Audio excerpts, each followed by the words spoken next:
Hello friend, नमस्कार। मैं दिनेश शर्मा। आज आपको शनि में मंगल का यदि अंतर्दशा चले तो उसके क्या फलित होते हैं, क्या फलादेश होते हैं, क्या क्या सावधानी रखनी चाहिए, उस विषय में बताना चाहता हूँ कि यदि आपकी शनि में मंगल की अंतर्दशा चल रही है तो फ्रेंड्स, शनि की जो महादशा होती है 19 वर्ष की होती है और शनि में यदि मंगल की जो अंतर्दशा होती है वो 1 वर्ष 1 माह 9 दिन की होती है। तो आपका जो जन्म नक्षत्र में है या चंद्रमा का जो नक्षत्र ही महादशा तय करता है, वो मुख्य नक्षत्र होता है जिसी से ही महादशा बनती है। तो महादशा क्या होती है, इस विषय में मेरा राहु महादशा एक वीडियो है, आप देख सकते हैं, उससे आपको पूरी डिटेल हो जाएगी। यहाँ चीज़ें रिपीट होगी क्योंकि मैं बार बार वो चीज़ों को बताता नहीं, उससे वीडियो भी बड़ा बन जाता है। सिंपल बात बताना चाहता हूँ कि ग्रह अपनी दशा, महादशा, अंतर्दशा, प्रत्यंतरदशा, प्राणदशा, सूक्ष्म दशा और गोचर के दौरान फल देते हैं। कौन सा ग्रह का फल देगा यह निर्धारण के लिए ज्योतिष कुछ सिद्धांत सर्वमान्य है। जैसे ग्रह किस भाव में बैठा है, उस पर कौन से ग्रह की दृष्टि है, शुभ है या अशुभ है, नीच है, उच्च, शत्रु और मित्र, राशि विचार, गोचर ग्रह की दशा आदि आदि के आधार पर ग्रह अपने रिजल्ट देते हैं। शनि देव अच्छी स्थिति में होगा तो निश्चित रूप से अच्छी फल देगा, है ना। और आपकी यदि शनि में मंगल चल रहा है तो मंगल की प्लेसमेंट अच्छी होगी तो निश्चित रूप से वो भी आपको अच्छे फल देगा। कोई भी ग्रह परमानेंट आपको बुरे फल नहीं देगा। मान के चलिए शनि आपका नीच का भी है, ये प्रॉब्लम आ रही है, ये ऐसी स्थिति में खराब लगता है आपको, तो वो 19 वर्ष आपको प्रॉब्लम नहीं देगा। यदि मंगल की शनि में मंगल का अंतर चल रहा है और मंगल आपकी बुरी प्लेसमेंट में है, बुरी है, नीच का है, तो भी आपको लगातार 1 वर्ष तक कष्ट नहीं देगा। आपका अभी चलेगा शनि में मंगल 1 वर्ष 1 माह 9 दिन, तो हमको परमानेंट आपको नुकसान नहीं देगा। इसीलिए मैंने आपको बताया हूँ कि उसकी दशाएं, महादशाएं, प्राणदशाएं, सूक्ष्म दशाएं तक चलती हैं अंतर्दशा की, है ना। तो अंतर्दशा के अंदर भी 9 भागों में बटा होती है, फिर आपकी प्रत्यंतरदशा वो 9 भागों में बटा होता है। तो कुछ 15 दिन 20 दिन बहुत क्रिटिकल होता है, ये हो सकता है, लेकिन हमेशा परमानेंट नुकसान नहीं पहुंचाता है, ये विशेष बात है। और ये जो खराब दिन होते हैं, जब आपके खराब समय होता है ना, तब आप जाते हो गंडा ताबीज वाले के पास, ज्योतिषी के पास, बाबाओं के पास और लूट, या फिर कोई टोटके के पास चले जाते हो, लूट पिट के जाते हो। तो थोड़ा सा धैर्य रखोगे तो आप लूटने से बच सकते हो। शनि की महादशा में मंगल का अंतर हो तो शनि के कारक तो बताना आपको जरूरी है, लेकिन शनि के कारक तो मेरा शनि के अंतर्दशा वाले वीडियो में बता चुका हूँ, तो यहाँ रिपीट नहीं करूंगा। हाँ, मैं यहाँ पे मंगल के कारक तो जरूर बताना चाहूंगा। यदि आपकी शनि में मंगल के अंतर्दशा चल रही है और प्रत्यंतर भी कुछ चलता होगा, तो मेरा निवेदन ये है कि शनि में यदि मंगल चल रहा है तो आपके जीवन में क्या प्रभाव पड़ेगा। एक तो शनि ग्रह तो मेन दशापति कहलाएगा, वो परमानेंट तो रिजल्ट देगा नहीं, तो काय से रिजल्ट आएंगे, आपके मंगल से आएंगे। जैसे भी आपका अंतर्दशा मंगल आए तो मंगल से रिजल्ट आएंगे। मंगल में भी फिर 9 प्रत्यंतर दशाएं चलती है, तो उसके बीच में जो जो ग्रह आते हैं उनकी दशाएं, उनके आधार पर फलित होता है, रिजल्ट आता है।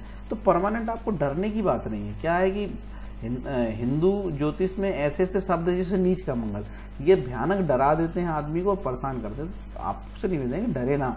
कोई भी ग्रह किसी को सताने के लिए नहीं बैठा है, और कोई भी विद्या किसी मानव को लूटपाट करने के लिए नहीं बैठी है। ये तो पूगा पंडितों ने ये सब डर फैलाया है, मंगल मतलब लड़ाई का कारक और झगड़ा का कारक, ऐसा भयानक माहौल क्रिएट किया जाता नहीं है। हर सभी की अपनी अपनी स्थितियों में होती चीज होती है। निश्चित रूप से मंगल के जो कारक तो होंगे, लेकिन ये सब चीजों से एक पैसे लूटने का भी बहुत लोगों ने व्यापार बनाया, लूटपाट कर रहे हैं। देखिए, मंगल की कारकत्व आप सुन लीजिए। मंगल पित्त प्रकृति का, ये आक्रामक तथा ऊर्जवान है। ये जो मैं कारकत्व बता रहा हूँ, किसी सज्जन की शनि में मंगल की अंतर्दशा चल रही है और आपको हेल्थ की प्रॉब्लम आ रही है, तो कुछ इस प्रकार के सिम्टम्स आपको मंगल दे सकता है। यह आक्रामक तथा ऊर्जावान है। कुंडली में मंगल की स्थिति जातक के स्वास्थ्य, तेज चेतना की प्रबलता को प्रतिबिंबित करती है। इसका अधिकार क्षेत्र सिर, अस्थि, मज्जा, पित्त, हीमोग्लोबिन, रक्त में लाल कणिकाएं, कोशिकाएं आदि आदि होता है। रक्त विकार, तंतुओं की फटन, जनरली मंगल जो है थोड़ा सा एक युद्ध का भी संकेतक देता है। लड़ाई झगड़ा, मारपीट, दुनिया भर की विवाद के लिए भी इंडिकेट करता है। ठीक है, तो रक्त विकार, तंतुओं की फटन, उच्च रक्तचाप, पित्त, दुनिया भर की ऐसी चीजें दी हुई है। आप लोग चाहे तो इसको रोक के देख सकते हो।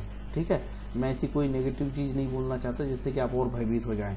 तो वैसे ही लोगों ने आपको वैसे पहले डरा रखा, 50 आदमी ने डरा रखा है, तो आपको डराने का हमारा उद्देश्य नहीं है। मंगल के कारक में स्पेशली शरीर का कारक है। शरीर में शक्ति, बीमारी, है ना, आदमी पेशाब करने में कष्ट, लोगों पर शासन करना, प्रशासक, चोर, उदार, रक्तवर्ण, पवित्र, चाह, क्रोध, यश, चरित्र, इच्छा, भाषण, भूमि, रत्न, स्वर्ण, ताम्र, ये सब चीजों का। भाई में सहोदर, भाई से संबंध है, संबंध में सहोदर। शस्त्र, युद्ध, विरोध, राजा, विदेश गमन, अग्नि, मौखिक उष्मा, दिन का आकाश, दृष्टि, छोटापन आदि, ये सब इसके कारकत्व है।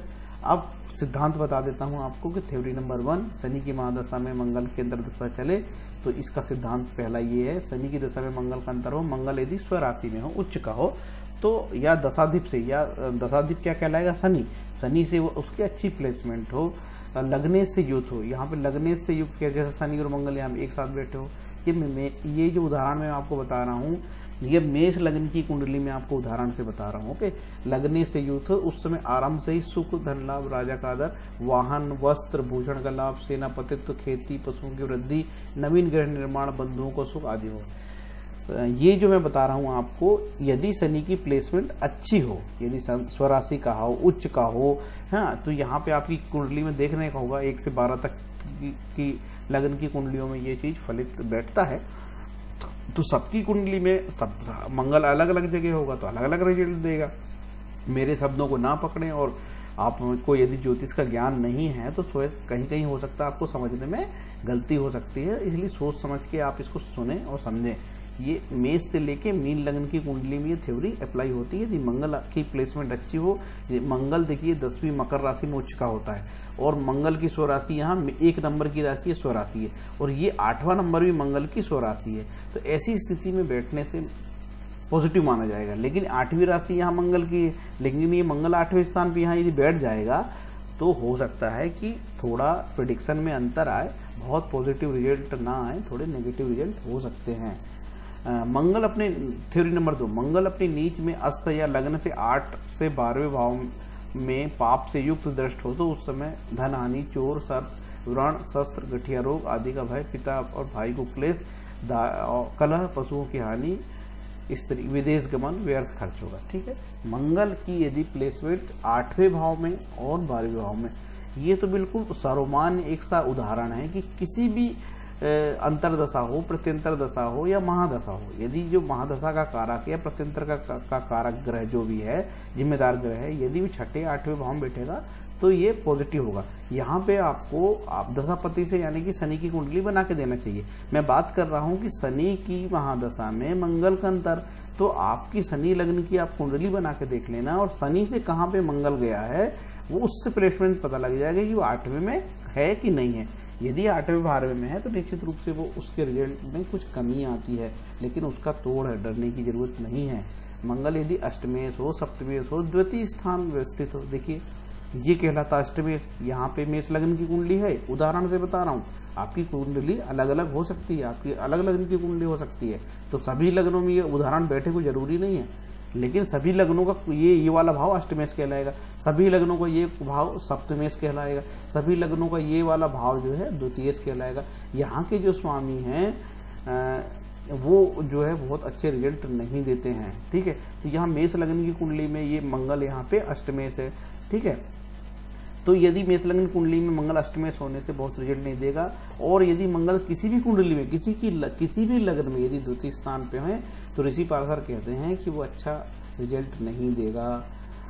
मंगल यदि अष्टमेश हो तो देखिए मंगल यदि सप्तमेश हो तो यहाँ पे वृषभ लग्न की कुंडली में मंगल यहाँ पे सप्तमेश है। ठीक है, तो भी बहुत पॉजिटिव रिजल्ट नहीं देगा। कन्या लग्न की कुंडली में यहाँ देखिए मंगल फिर यहाँ पे अष्टमेश हो गया, यहाँ पे भी बहुत अच्छे रिजल्ट नहीं देगा। इसका उपाय भी बताता हूँ आपको। मीन लग्न की कुंडली में मंगल द्वितीयेश हो जाता है, देखिए यहाँ भी बहुत अच्छे रिजल्ट की उम्मीद नहीं है। ठीक, उपाय है, टेंशन लेने की जरूरत नहीं। मंगल मकर राशि में 28 डिग्री का नीच का होता है, मंगल कर्क राशि में 28 डिग्री का नीच का होता है, और मंगल की मूल त्रिकोण राशि मेष राशि जो 0 से 12 डिग्री तक होती है। ठीक है, ये तो आपको सिद्धांत हो गया। अब आपको उपाय भी बताना बहुत जरूरी है। मंगल का जो मित्र ग्रह होता है सूर्य, चंद्र और गुरु, तो मंगल के सम होते हैं शुक्र, शनि, और मंगल के शत्रु होता है बुध। तो बुध और मंगल यदि साथ में बैठे हो तो फिर थोड़ी सी प्रॉब्लम होती है, बहुत अच्छे रिजल्ट की उम्मीद नहीं करना चाहिए। अब खास बात यह है कि ग्रह शांति के विषय में बताया, जैसे आपकी दशाएं कुछ भी चल रही है, आपके जीवन में कोई भी संकट आ रहा हो तो ऋषि पाराशर ने स्पेशल बता दिए कि क्या आपको करना चाहिए। यहाँ पे ये बता दिया गया है कि आपकी आपकी ग्रह शांति के उपाय में स्पष्ट लिखा है कि सूर्य से लेकर राहु तक, केतु शनि तक के मंत्र बता दिए गए, जैसे जिस ग्रह की दशा चले। और ऋषि पराशर ने दान की बात करी है, तो दान जो है राजा महाराजाओं के लिए थे, बड़े बड़े लोगों के लिए दान थे। अब गरीब आदमी कहाँ से दान देगा, थोड़ा आप वैज्ञानिक दृष्टि से सोचे तो ये 3000 साल लिखी गई ऋषि पराशर की होरा शास्त्र की ज्योतिष विद्या है। तो समय परिस्थिति, काल परिस्थिति में इसको परिवर्तन करना पड़ेगा। तो गरीब व्यक्ति दान ना दे, जो बहुत सक्षम पार्टी है, लैंडलैंड पार्टी है, जमींदार लोग हैं, वो दान दें भाई। हम लोग कहाँ गरीब आदमी दान देंगे। तो ऋषि पराशर ने बोला कि आप भैंस दान, बकरा दान, गाय दान, घोड़ा दान तो हम नहीं दे सकते भाई, कहाँ से लाएं भाई हम लोग।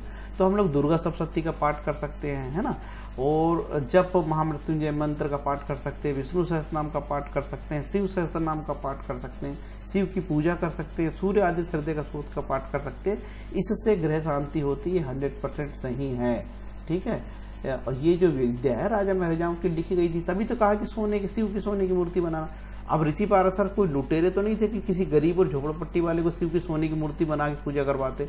यही मैं कह रहा हूँ कि 3000 साल पहले लिखी ज्योतिष की विद्या थी, इसलिए थोड़ा छोटे, यदि मध्यम मिडिल क्लास के लोग हैं, जो निम्न जाति के लोग इसको मानते हैं, तो भाई थोड़ा सोच समझ के मानो। जैसा पंडित बोलता वैसे करोगे तो लूट पिट जाओगे। तो पंडित का तो एक ही काम है, जो पुजारियों, जो पुरोहितों का काम है, ठगने का काम है।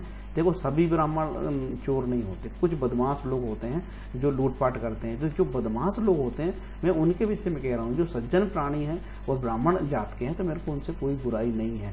ब्राह्मण बहुत बुद्धि वाले व्यक्ति भी होते हैं। दुर्गा सप्तशती का पाठ करिए, दुर्गा देवी का सूक्तम करिए, तो इससे गृह शांति होती है। काम की बात यह है, आपकी समृद्धि है, आपकी सफलता का रहस्य आपके द्वारा किए गए प्रयास पर निर्भर है। आपका कर्म ही आपकी सफलता तय करेगा। सूर्य चांद सितारे आपको पूर्णतः भाग्यवादी बना देंगे यदि हमेशा ज्योतिष के चक्कर में रहोगे। तो आपकी कर्म और लगन से ही आप सक्सेस जीवन मिलेगी। आप निश्चित यदि आप हमेशा ज्योतिष के चक्कर में रहोगे, कुंडली के चक्कर में रहोगे, तो आप निश्चित असफल हो सकते हो। क्योंकि ये ज्योतिष विद्या राजा महाराजों, द्विज जाति यानी ब्राह्मण जाति वैश्य के लिए ही लिखी गई थी। तो ब्राह्मण कर्मकांडियों ने अपने लाभ के लिए ये सब पर आप पर थोप दिया। ये बात बहुत गलत है। तो ये विद्या पवित्र थी और महान थी, है ना, लेकिन गलित हाथों में पढ़कर आज बदनाम हो गई है। तो आप लोगों से निवेदन है, बहुत सोच समझ के काम करें, लुटे पिटे ना। आप यदि कर्म करेंगे तो सफलता मिलेगी। अब लोग बोलते हैं कि महाराज मेरे को नौकरी नहीं लग रही, तो क्या ये ज्योतिष विद्या से नौकरी लगेगी क्या? अरे मेहनत करो, कंपटीशन की तैयारी करो और सक्सेस पालो। व्यापार में अच्छी मेहनत करो, सक्सेस पालो। ये तो आपकी मेहनत पे ही सारी चीजें डिपेंड करती है। तो आप लोगों से निवेदन है कि लुटे पिटे ना। मार्केट में बहुत लूट हो रही है और आप लोग भयाक्रांत ना हो, डरे ना। यदि आप लोग डरेंगे नहीं तो निश्चित रूप से सफलता मिलेगी। एक और आपको खास बात बता रहे हैं जो शास्त्रों में लिखी हुई है। जो भी व्यक्ति भगवान की पूजा करता, आराधना करता, कोई भी मंत्र वो ले ले, ठीक है। यदि वो हनुमान चालीसा का पाठ करता है, रामचरितमानस का पाठ करता है, भागवत पढ़ता है, गीता पढ़ता है, कोई भी ओम नमः शिवाय जैसे सरल सा भी मंत्र पढ़ता है, तो उसकी ग्रह शांति होती। सच्चे मन से पढ़े, ऐसा नारद भक्ति सूत्र में लिखा है। और उसके सारे ऋण जो है उतर जाते हैं। मात ऋण, पितृ ऋण और दुनिया पृथ्वी माता का ऋण, जो भी ऋण है। आजकल नया फंडा है, लोगों को मात ऋण, पितृ ऋण और देव ऋण पे बहुत डरा रहे हैं ब्राह्मण लोग, कर्मकांडी लोग। इससे बचिए। उसको बोलना मैं भगवान की सेवा करूंगा, मेरे सारे ऋण दूर हो जाएंगे। ऐसा श्रीमद् भागवत में भी लिखा, 11वां अध्याय 5वें श्लोक का 5वें अध्याय का 41वां श्लोक, ठीक है। अब ये जो बातें हैं मैं कुछ हटके बात बता रहा हूँ, तो ऐसा कोई भी प्रोफेशनल ज्योतिषी आपको नहीं बताएगा। नहीं तो उसके क्या है, व्यापार बंद हो जाएंगे। आप उसको इतना महंगी पूजा नहीं कराओगे तो वो उसको नुकसान हो जाएगा। तो वो आपको ऐसा नहीं बताएगा। चूंकि मैं इसलिए बता रहा हूँ कि मैं आर्थिक रूप से संपन्न हूँ और मेरे को ज्योतिष से लूटपाट नहीं करना है, इसीलिए मैं आपको बात बता रहा हूँ कि मनुस्मृति में लिखा है कि जो नक्षत्र विद्या से पैसे कमाएगा वो नरक में जाएगा। और ये जो ज्योतिष विद्या से जो ब्राह्मण पैसे कमाते हैं, ये इतने ज्यादा अपवित्र हैं, क्योंकि इनको कहा गया था कि ऐसे व्यक्तियों को श्राद्ध में नहीं बुलाना। मनु महाराज ने कहा है कि जो ज्योतिष विद्या से धन कमाते हैं, ऐसे व्यक्तियों को श्राद्ध में बुला के खाना नहीं खिलवाना, क्योंकि ये अपवित्र कहलाते हैं। उसी तरीके से जो भागवत बेच के पैसे कमाने वाले लोग हैं, जगह जगह 10-10 20-20 लाख की भागवत कर रहे हैं, ये भी अपवित्र लोग हैं। और ऐसी भागवत से कोई भी भगवान का भक्त कभी नहीं बनता, क्योंकि भागवत बांटने की वो रुपए लेते हैं, पैसे लेते हैं, तो वो भागवत भी एक प्रकार से अपवित्र हो जाती है। और ऐसे दुष्ट कल ही लोगों के मुंह से जो भागवत सुनेगा उसको भी कभी पुण्य नहीं होगा, ना वो भागवत कहने की उसमें क्षमता है, तो वो निश्चित पापी श्रेणी का व्यक्ति होगा। फ्रेंड्स, मेरा निवेदन है कि बहुत सारे मैंने विष्णु सहस्त्रनाम, शिव सहस्त्रनाम, महामृत्युंजय मंत्र बहुत ही सटीक है, ये सब चीज़ों की मैंने बात बताई है। तो उसमें से कोई एक चीज़ का पाठ करिए, क्योंकि इतने सारे करोगे तो आप बहुत परेशान हो जाओगे। तो प्रतियोगिता वाले छात्र कोई भी ज्योतिष के चक्कर में ना पड़े, केवल पढ़ाई करें। गर्भवती माता, किशोरी बालिकाएं जो हैं किसी भी व्रत ना रहें, केवल अच्छा खाएं। और ये यदि वो कोई भी और भी सरल, जिसके पास टाइम भी नहीं है, थोड़ा सा भी टाइम नहीं है, तो एक नवग्रह स्त्रोत मार्केट में मिलता है, उसका वो पाठ सच्चे मन से करेगा तो भी उसकी गृह शांति होती है। ऐसा ऋषि पराशर ने या हमारे हिंदू भगवान ने कभी नहीं लिखा है कि आप हर बार पैसे खर्च करना जब आपकी गृह शांति होगी। ये तो कर्मकांडियों का बहुत बड़ी संसार है, बहुत बड़ी दुनिया है। उनको ऐसा लगता है कि वो भगवान के एजेंट है, जब तक वो पूजा नहीं करेंगे तो भगवान खुश नहीं होगा। हमारे हिंदुओं के भगवान इतने लुटेरे नहीं थे भाई, थोड़ा सा विश्वास करो। तो भगवान की ईश्वरीय प्रार्थना में बहुत लाभ है। विष्णु सहस्त्रनाम के बारे में 8 या 9 बार लगभग बात आई है महादशा वाले अध्याय में। तो विष्णु सहस्त्रनाम का पाठ करने से गृह शांति होगी। आप लोग यही जानना चाहते हो कि मेरे जीवन में क्या घट रहा है, अरे मैं तो आपको उपाय बता रहा हूँ। कुछ भी घट रहा हो, विष्णु सहस्त्रनाम का पाठ पढ़िए और आपके जीवन की सारी समस्याएं दूर हो जाएगी, ये 100% श्योर है। फ्रेंड्स, मेरा ये वीडियो अच्छा लगा होगा तो इसे लाइक करिए, कमेंट लिखिए और मेरे वीडियो को सब्सक्राइब करें, जिससे कि मुझे प्रेरणा मिले कि और भी मैं दूसरे अच्छे वीडियो बना सकूं। Thank you.